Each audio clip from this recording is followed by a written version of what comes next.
SBS 뉴스입니다. 중앙방역대책본부는 오늘 0시 기준 국내 코로나19 추가 확진자는 13명 늘어 누적 확진자는 11,050명이라고 밝혔습니다. 신규 확진자 가운데 6명이 국내 지역에서 발생했고 7명은 해외 유입 사례입니다. 어제에 이어 이틀 연속으로 국내 지역 발생 사례가 한 자릿수로 유지되면서 이태원 클럽발 집단 감염이 주춤하는 분위기입니다. 사망자는 더 늘어나지 않고 총 262명으로 집계됐습니다.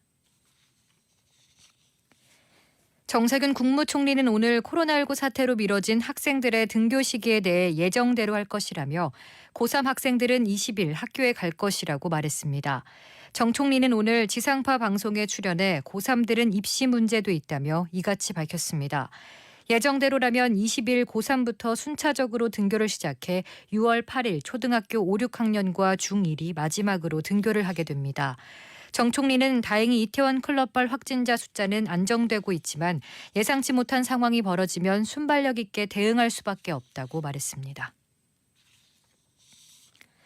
국방부가 각군 훈련소와 신병 교육대에 검체 채취 전담 인원을 편성해 입대 장정 전원에 대한 코로나19 검사를 실시합니다. 국방부는 내일부터 입대하는 모든 장정에 검체를 채취할 것이라며 8주간 매주 6,300여 명이 코로나19 검사를 받는다고 밝혔습니다. 군이 훈련소에서 자체적으로 검체를 채취하고 질병관리본부와 계약을 맺은 민간업체 등이 검체 이송과 검사를 담당합니다. 대규모 인원의 빠른 검사를 위해 취합검사법이 활용됩니다. 내일부터 은행 지점에서 소상공인 2차 금융지원 대출 사전 접수와 중앙정부 긴급재난지원금의 신용체크카드 수령 신청이 시작됩니다.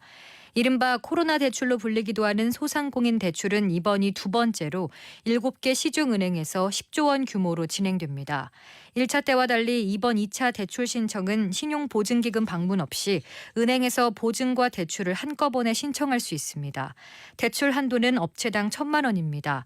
긴급재난지원금도 내일부터 은행 창구에서 접수를 시작합니다. 국내 대기업은 코로나19 위기의 인력 감축보다 유동성 확보와 비용 절감으로 버티며 생존 전략을 짜고 있는 것으로 나타났습니다.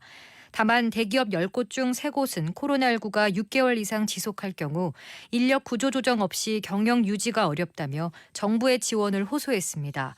전국경제인연합회사나 한국경제연구원은 지난달 13일에서 24일 리서치앤리서치에 의뢰해 종업원 300인 이상 매출액 상위 500대 기업 중 120곳을 대상으로 코로나19 사태에 따른 기업 구조조정 현황을 설문한 결과 이같이 나타났다고 밝혔습니다.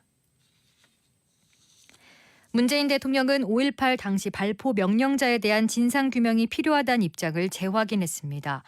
문 대통령은 5.18 민주화운동 40주년을 앞두고 한 언론과의 인터뷰에서 발포 명령자가 누구였는지, 발포에 대한 법적인 최종 책임이 어디에 있는지 이런 부분들은 밝혀지지 않았다면서 집단 학살 피해자들을 찾아내는 일, 헬기 사격까지 하게 된 경위, 대대적으로 이뤄진 진실 은폐, 왜곡 공작의 실상까지 모두 규명돼야 한다고 말했습니다.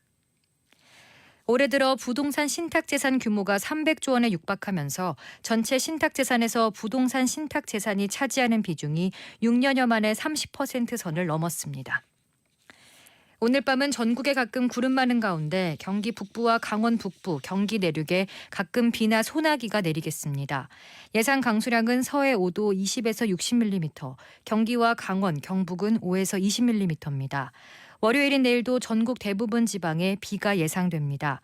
아침 기온은 전국이 14도에서 18도, 낮 기온은 전국이 17도에서 28도로 오늘과 비슷하겠습니다. 서울의 현재 기온은 23도입니다.